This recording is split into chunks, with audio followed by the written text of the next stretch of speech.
So in this video, we'll talk about versioning of APIs.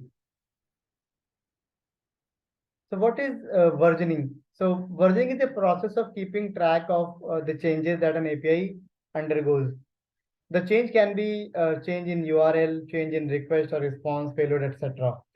Suppose, for example, you have an API HTTPS hostname / v1 users.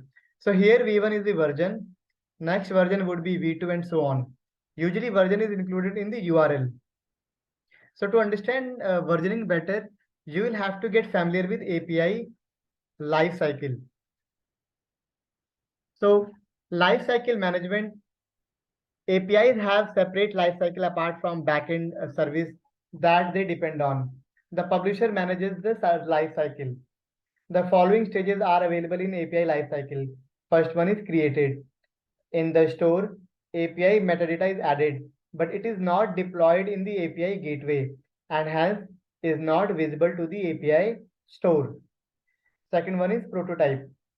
Deployed and published in the API store as a prototype, API can be invoked without subscription by the user. Then we have published. Visible in the API store and ready for subscription. Deprecated. New subscriptions are disabled, but the API is still deployed in the gateway and is available at runtime to existing subscribers. Existing subscribers can use it until the API is retired. The next is retired, unpublished from API gateway and removed from the store. Blocked. Access is temporarily blocked, not shown in the API store afterward. So now what is the need for versioning? A new API version is created when you change published API's behavior, authentication mechanism, resources, throttling tiers, target audience, etc. Modifying a published API that has subscribers, it is not recommended. The new version of API can be deployed as a prototype for testing without a subscription. And after testing, the prototype API can be published and the older versions get deprecated. Now let's discuss about types of versioning. So there can be multiple types of versioning. For example, media type / accept header versioning. Here you specify the version in the HTTP accept media type header. For example, accept application / vndi.api article plus XML version 1.0. And then we have custom header versioning.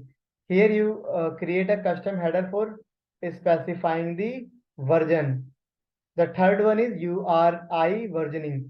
The version is specified in the API endpoint, for example, /v1. The next type of API versioning is domain versioning. This is a different kind of URI versioning. So in that, we upgrade the API v1.example.com/resource. Then finally, we have this parameter versioning. So in parameter versioning, you can specify the versions in parameter of the request. For example, version equal to 0.1 as in the given example. So this is all about versioning of your APIs. And in the next chapter, we'll discuss about Swagger documentation.